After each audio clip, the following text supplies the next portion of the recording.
Mudah-mudahan kita bisa mensyukuri setiap jengkal kenikmatan yang Allah titipkan kepada kita semuanya. Terutama nikmat iman dan Islam. Itu adalah paling mahalnya nikmat yang Allah berikan kepada seorang manusia. Hanya saja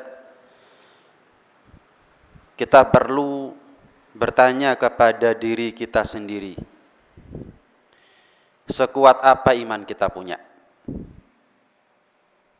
Apakah iman yang kita akui ini adalah iman yang sah di mata Allah Subhanahu wa taala? Sebab setiap pengakuan itu butuh pembuktian. Setiap segala sesuatu itu memiliki tanda. Termasuk iman, ada tandanya. Kita kalau ngaku iman, maka butuh pembuktian. Dan setiap segala sesuatu itu ada tandanya, termasuk iman. Salah satu tanda iman seseorang itu adalah kepeduliannya kepada mukmin yang lain. Kepeduliannya, perhatiannya, kasih sayangnya kepada muslim yang lain. Ngaku iman tapi nggak peduli sama orang lain. Ngaku muslim tapi nggak peduli sama muslim yang lain. Maka imannya diragukan. Kita ini nanti masuk surga bukan karena kita ngaku iman, tapi imannya kita diakui oleh Allah Subhanahu wa taala. Maka jangan puas kita ini hanya mengaku-ngaku. Tapi seumur hidup kita harus buktikan dengan salah satu bentuk pembuktian iman itu adalah kepedulian kita kepada saudara kita, entah yang dekat dengan kita ataupun yang jauh dengan kita. Malam yahtam bi amril muslimin falaisa minna, kata Nabi sallallahu alaihi wasallam. Siapa orang yang tidak peduli dengan urusannya muslimin, ya bukan golonganku, golongan umatku, kata Nabi. Bayangkan. Dicoret dari umatnya Nabi sallallahu alaihi wasallam. Kalau kita dicoret jadi umatnya Nabi, ya kita tidak menjadi umatnya siapapun. Kalau kita dicoret jadi umatnya Nabi, ya berarti kita bukan umatnya Nabi Isa, umatnya Nabi Musa, umatnya Nabi Idris, umatnya Nabi Adam, Ibrahim, Hud, Nuh, Saleh, ya. Kita bukan umatnya siapa-siapa. Kita bukan umatnya siapa-siapa. Kalau jadi umat Nabi Muhammad itu bisa mendapatkan syafaat, sementara jadi umat selain umatnya Nabi Muhammad nggak dapat syafaat, apalagi kalau tidak menjadi umatnya siapa-siapa, mau berharap syafaat dari mana? Jadi umatnya Adam nggak bisa ngasih syafaat. Jadi umatnya Ibrahim nggak bisa ngasih syafaat. Apalagi sudah bukan umatnya Nabi Muhammad, bukan umatnya siapa-siapa. Mau minta tolong siapa? Karena itu pastikan betul kita ini adalah orang yang memiliki kepedulian dengan saudara kita yang lain. Tidak ada kekuatan yang paling bisa menyatukan dua umat manusia atau bahkan lebih, kecuali dasarnya adalah iman, pondasinya, asasnya adalah iman. Nih, contoh sederhana kita datang sekarang ini. Fa insya Allah datangnya kita ini bukti imannya kita. Kenapa? Karena kalau kita nggak ngaku iman, kalau kita nggak punya iman, kita nggak akan datang. Seringkali dua orang atau lebih, kalau nggak punya iman, ketemunya bukan dalam acara yang baik atau di tempat yang baik. Tanda iman seseorang itu ketika dia dipertemukan oleh Allah Subhanahu wa taala dalam satu rangkaian acara yang baik atau di tempat yang baik, tujuannya baik. Ini tanda bahwa yang datang, mau yang di depan, mau yang di belakang, mau yang dimanapun dia, tanda orang itu adalah beriman. Seringkali dua orang atau lebih kalau dipertemukan oleh Allah Subhanahu wa taala, seringkali dua orang atau lebih kalau sama-sama nggak punya iman, ketemunya bukan di tempat yang baik. Ketemunya bukan dalam tujuan yang baik. Sering itu. Kita harus teliti itu. Bukan saya katakan berarti setiap orang itu kalau nggak ketemu di tempat yang baik, ketemunya bukan dalam tujuan yang baik, berarti nggak punya iman. Cuman dipertanyakan. Yang bisa menjawab siapa? Dirinya sendiri kalau sudah mati, baru dia tahu. Oh, ternyata iman saya ada, tapi minim. Atau bahkan nggak punya iman, cuman pengakuan palsu. kamuflase belaka. Saya sendiri nggak tahu, ini iman, ini nggak tahu. Yang paling tahu seberapa kuat imannya kita, seberapa dalam imannya kita, ya diri kita sendiri selain Allah Subhanahu wa taala. Karena itu pastikan betul bahwa ketika kita masih hidup di dunia, tidak kita meninggal dunia kecuali iman kita diakui oleh Allah Subhanahu wa taala. Begitu. Ya. Tidak ada ikatan yang paling kuat melebihi ikatan keimanan. Kalau ikatan itu terjadi hanya karena jabatan, habis jabatannya lain cerita. Kadang-kadang habis jabatannya saling serang. Dulunya kawan, tapi karena sudah habis jabatannya cokot-cokotan, saling menggigit satu sama lain. Kalau ikatan itu terjadi hanya karena uang, ya kalau punya uang ngaku teman, bahkan ngaku saudara kalau perlu. Kalau perlu saya dengan kamu saudara. Dari mana? Dari Nabi Adam. Sugih, kaya. Kapan miskin? Kenal sama fulan? Enggak kenal. Tahu sama fulan? Enggak tahu. Siapa itu?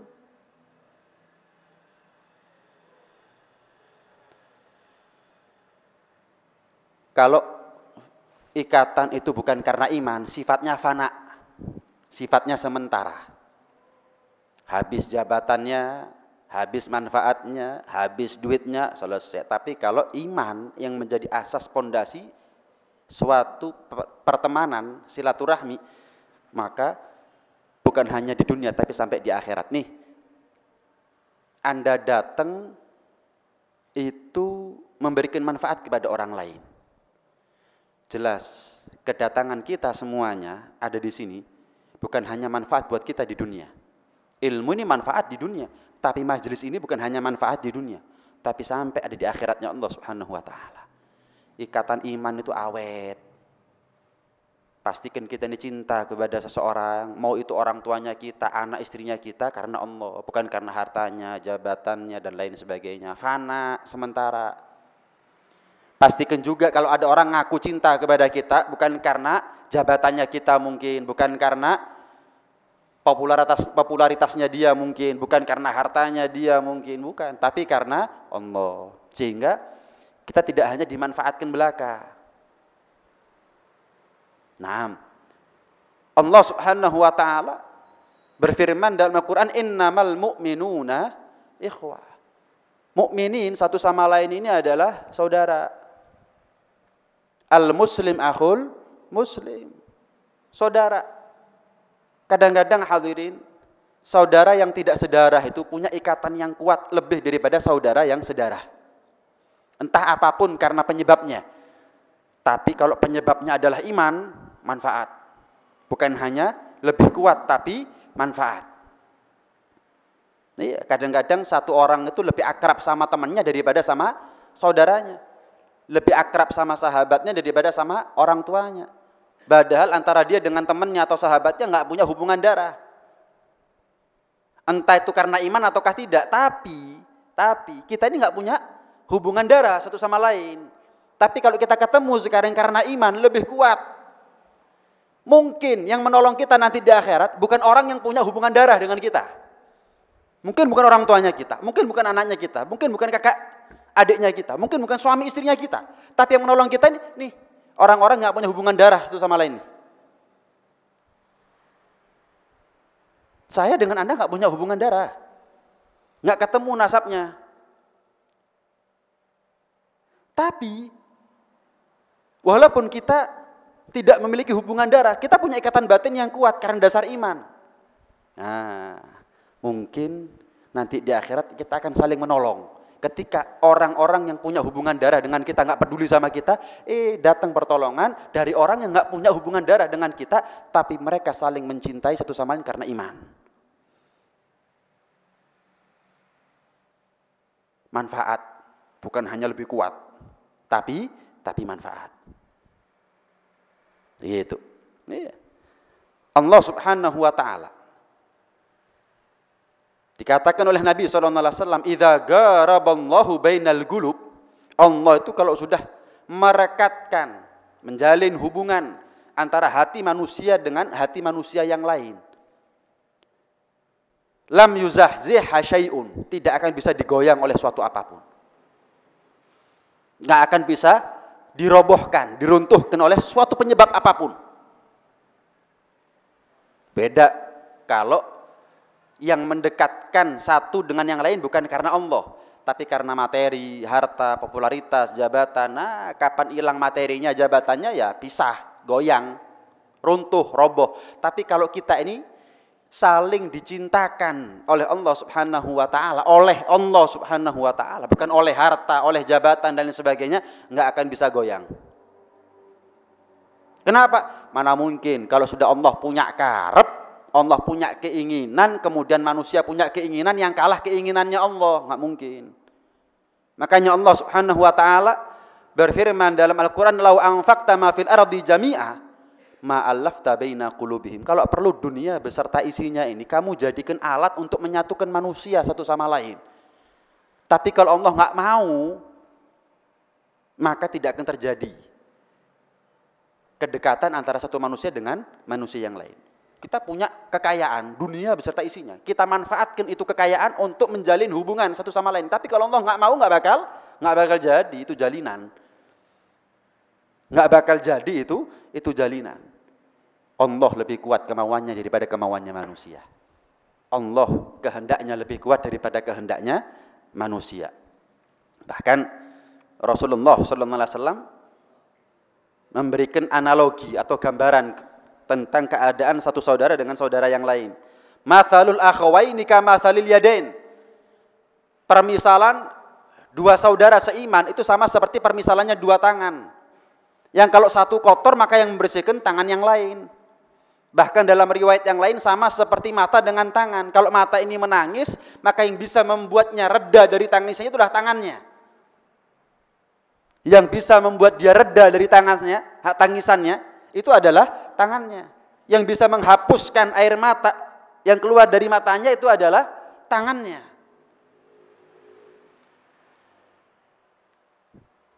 Saling mengisi, saling membantu, saling peduli dan perhatian.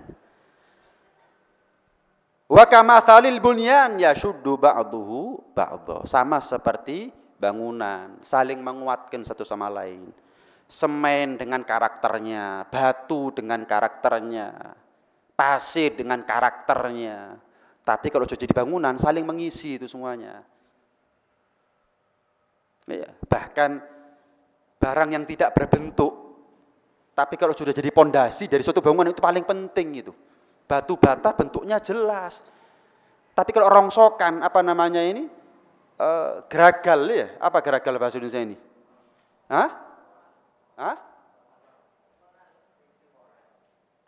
Koral atau sesuatu yang tidak berbentuk. Iya. Jadi kalau misal ada bangunan dirobohkan, kan itu barang tidak berbentuk semuanya itu. Dipecahkan pilarnya, dipecahkan temboknya, dipecahkan kusennya, hancur. Itu nggak berbentuk. Tapi kalau sudah jadi pondasi dari satu masjid, menjadi bagian yang paling mulia dari masjid. Jadi pondasinya. Masing-masing punya kelebihan kekurangan, punya karakternya sendiri-sendiri, punya bentuknya sendiri-sendiri. Tapi kalau persatuan itu karena iman dan Islam, maka mereka itu berada dalam kesatuan dari suatu pondasi bangunan yang paling mulia, yaitu iman, yaitu Islam. Nih kita ketemu sekarang. Kan dengan bentuknya sendiri-sendiri, dengan karakternya sendiri-sendiri, dengan sifatnya sendiri-sendiri. Tapi kita ketemu karena iman, maka bangunan Islam ini akan kokoh, saling menguatkan satu sama lain. Oh mungkin ada yang dengan ilmunya, oh mungkin ada yang dengan kecerdasannya, intelektualitasnya, oh mungkin ada yang dengan hartanya, oh mungkin ada yang dengan tanda tangannya, kebijaksanaannya, iya, dan lain sebagainya. Apapun, ada yang dengan tenaganya. Sehingga syiar Islam itu kelihatan, itu gambarannya. Syiar Islam itu kelihatan. Saya mau tanya, jenengan datang ke sini karena harta? Emangnya pulang dapat berapa? Dapat apa? Jenengan datang ke sini apa karena jabatan? Bukan, emangnya jenengan pulang terus pulang jadi menteri gitu? Enggak. Bukan, kita datang ke sini ya karena imannya kita. Motivasinya kita adalah iman, sehingga syiar Islam, masjid ini, pengajian ini kelihatan bentuknya. Saya yakin kalau jenengan datang ke sini karena harta, jabatan atau apapun selain iman, nggak bakal jenengan datang ke sini. Nggak bakal. Kenapa? Apa? Harta nggak ada di sini, jabatan nggak ada di sini. Yang ada iman, Islam, iman, Islam, iman, Islam. Datang dengan membawa iman, maka yang namanya bangunan Islam itu akan kelihatan. Nggak ada bangunan yang lebih kuat kecuali bangunan Islam namanya. Kenapa? Dibangun atas dasar iman. Alhamdulillah, nikmat dari Allah Subhanahu wa taala. Mathalul muslimina fi tawasulihim wa tarahumihim. Kata Nabi SAW dalam hadis yang lain, permisalan muslimin ini semuanya dalam hal keterikatan batin, ikatan emosional satu sama lain, saling mengasihi satu sama lain, hubungan satu sama lain, kamathalil jasad, sama seperti dengan jasad, mulai rambut kepala sampai ujung kaki. Idza waja'a ba'dhuhu bis-sahar wal humma waja'a kulluh. Yang kalau sudah sakit, misal gigi kita sakit, yang enggak bisa tidur matanya kita, yang mengaduh mulutnya kita, yang keringetan pori-pori tubuhnya kita, yang molak-malik padahal yang sakit giginya, tapi yang merasakan sakit sekujur badan. Begitulah seharusnya ketika ada saudara kita yang tertimpa musibah, kita merasakannya. Kita turut berbelasungkawa, bersimpati, sehingga membuahkan kepedulian akhirnya. Ini bukti iman ini. Tapi kalau cuek, kalau nggak peduli, nggak ngurus, urusannya dewi-dewi, urusannya sendiri-sendiri, Ustaz. Kayak saya nggak punya masalah aja. Kayak hidupnya saya udah enak aja, kamu bantu orang lain, peduli sama orang lain, perhatian sama orang, udah. Dia punya cobaan, saya juga punya cobaan. Nggak peduli. Ya, palsu imannya hadirin. Palsu. Kalau saya nangis, bukan tangannya jenengan yang mengusap air matanya saya, karena berada dalam dua jasad yang berbeda. Kalau saya nangis, tangannya saya yang paling berhak untuk mengusap air matanya. Kalau misal ada orang lain, muslimin, satu daerah mendapatkan satu musibah dari Allah Subhanahu wa taala, kita sama iman, sama Islam, ya kita yang harus peduli. Kalau enggak, jangan-jangan kita ini, mereka iman, kita enggak gitu loh.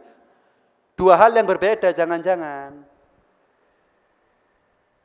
Dua hal yang berbeda. Wa kunu ibadallahi ikhwana.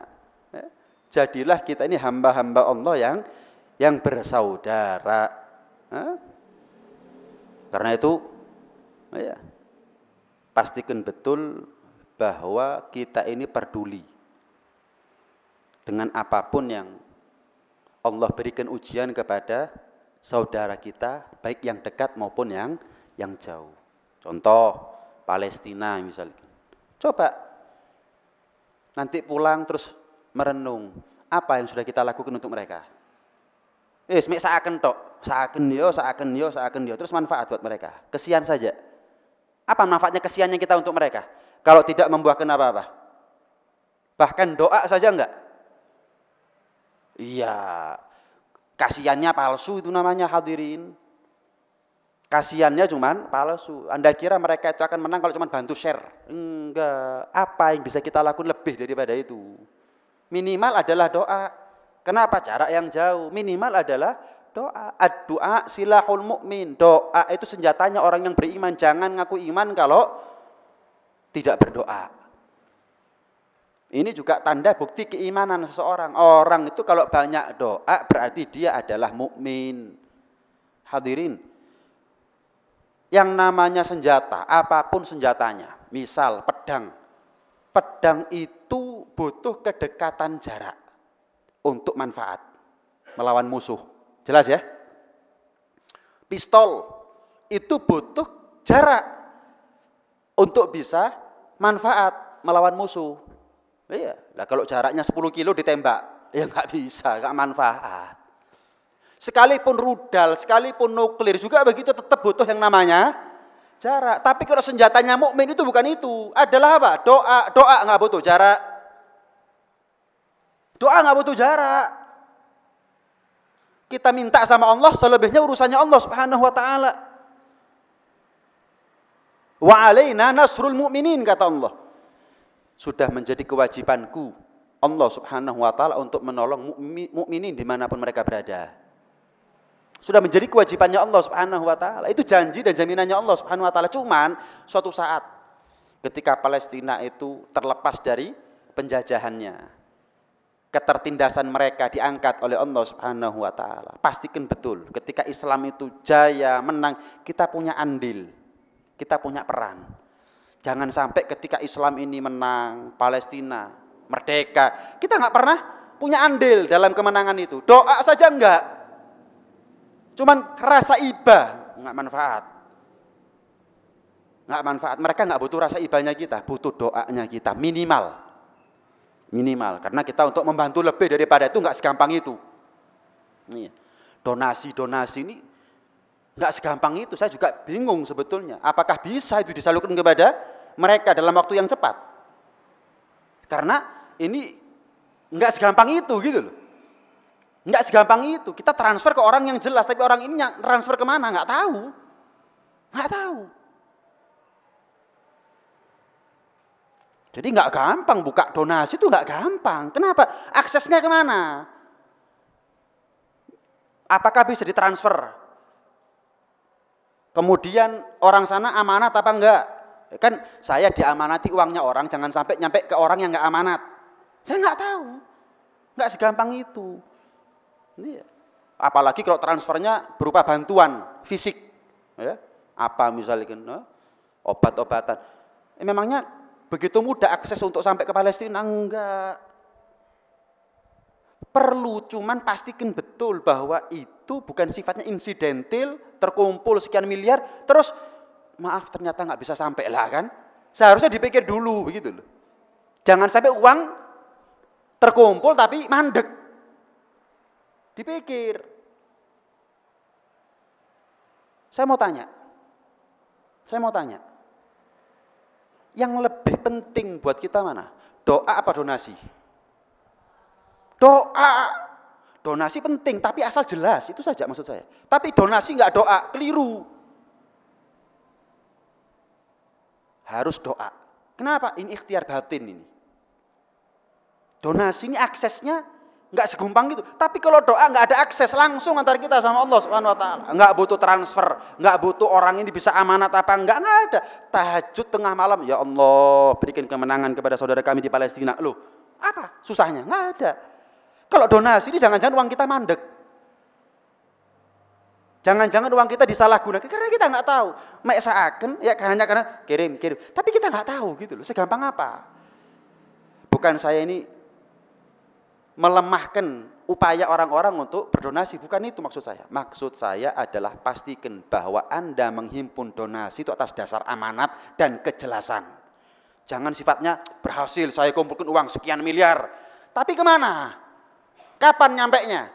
Sekarang ketika butuh-butuhnya, jangan-jangan nanti ketika sudah selesai baru bisa dikirim. Lah kan tujuan kita ngirim, jangan kita ini yang penting digalang aja, enggak tahu terkirimnya kapan. Ya jangan begitu, uangnya orang, kalau uangnya kamu terserah. Kan begitu. Ustadz nggak bikin donasi dan segala macam, saya nggak punya akses. Siapa orang Palestina yang saya tahu yang bisa saya kirim uangnya ke mereka kemudian aman? Nggak tahu. Ini penting buat kita tahu. Nggak segampang itu untuk bikin atau menggalang donasi, itu nggak segampang itu. Yang paling penting sekarang ini apa yang mudah jangan sampai terlupa.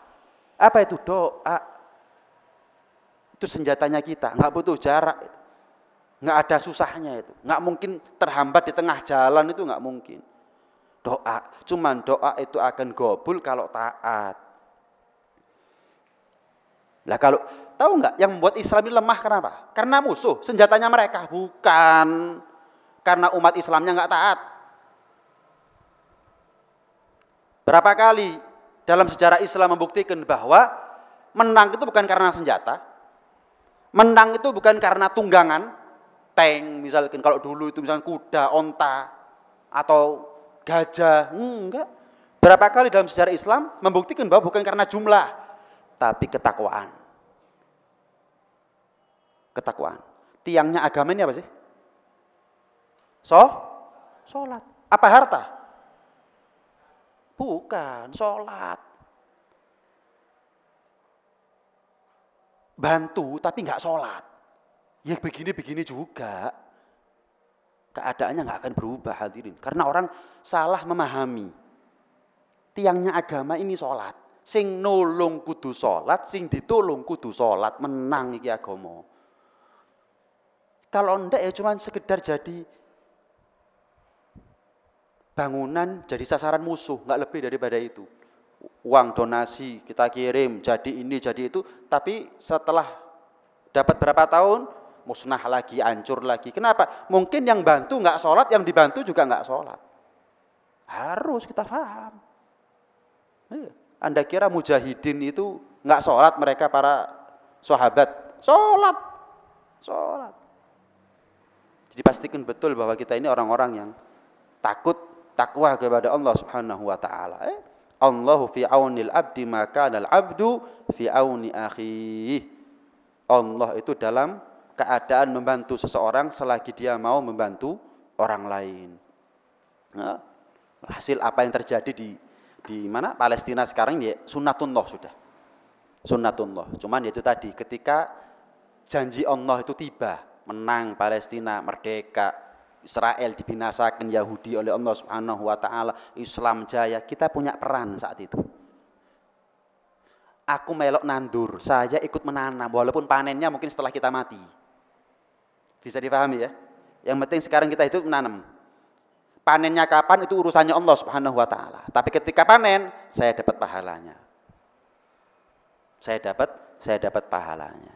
Minimal adalah doa hadirin. Ya itu sudah kan Rasulullah SAW bersabda, paling banyaknya syuhada dari kalangan umatku itu bukan mereka yang bertempur di medan perang, tapi ashabul furush, mereka yang berada di kasur.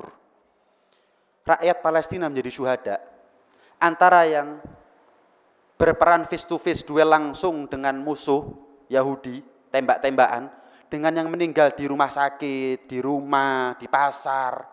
Itu lebih banyak yang meninggal di rumah sakit, di pasar, daripada yang tembak-tembakan. Ini sudah sunnatullah, ini skenarionya Allah, rancangannya Allah.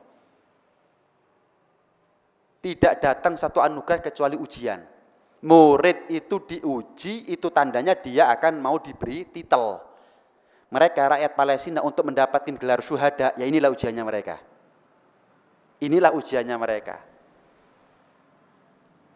Al-imtinan ba'dal imtihan. Yang namanya anugerah itu setelah ujian.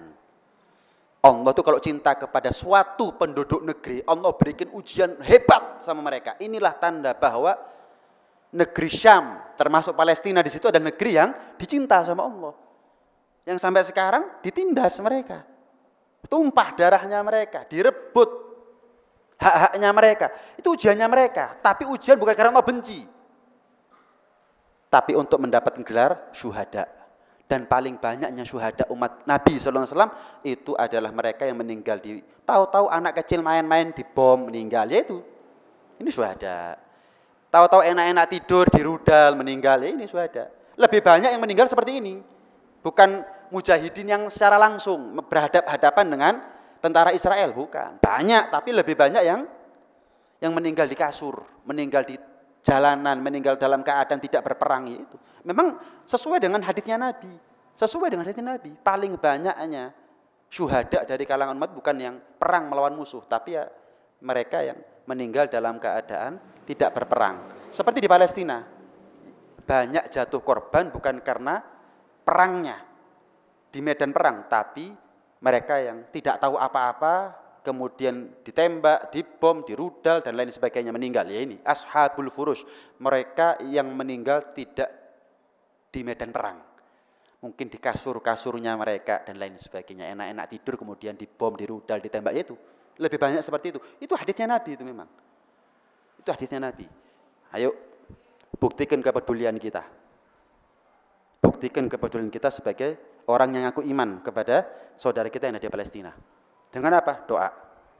Donasi silahkan. Tapi pastikan Anda bukan cuma kesian donasi tapi nggak tahu kemana. Pastikan betul sampai ke satu organisasi yang amanat misalkan ya, yang jelas nanti kapan sampainya dan lain sebagainya. Kalau enggak, jangan ditinggalkan yang namanya doa. Mudah-mudahan ketika Islam ini jaya, kita mendapatkan pahalanya. Ketika Palestina suatu saat diangkat musibahnya, ujiannya oleh Allah Subhanahu wa taala, Allah berikan kepada kita sesuai dengan kadar peran dan andil kita masing-masing yang namanya pahala dan rahmat dari Allah Subhanahu wa taala. Mudah-mudahan berkat doanya kita kepada mereka itulah yang menjadi syafaatnya kita nanti di yaumul qiyamah. Ya, mudah-mudahan mereka yang meninggal dunia dicatat oleh Allah sebagai syuhada. Diterima segala amal ibadahnya oleh Allah Subhanahu wa taala dan mudah-mudahan kita dikumpulkan di surga bersama mereka insyaallah. Ma'an nabiyyin wasiddiqin wasyuhada wassalihin wa hasuna ulaika rafiqa. Amin Allahumma amin. Amin ya rabbal alamin. Biniyatil futuh wal munuh wal rusukh sulhul qalbi wal jasad wal ruh wa biniyah tamam khulusul ma'mul wa ila hadratir rasul bil batul sallallahu alaihi wa ala alihi wa sahbihi wasallam bi sirri asraril Fatihah.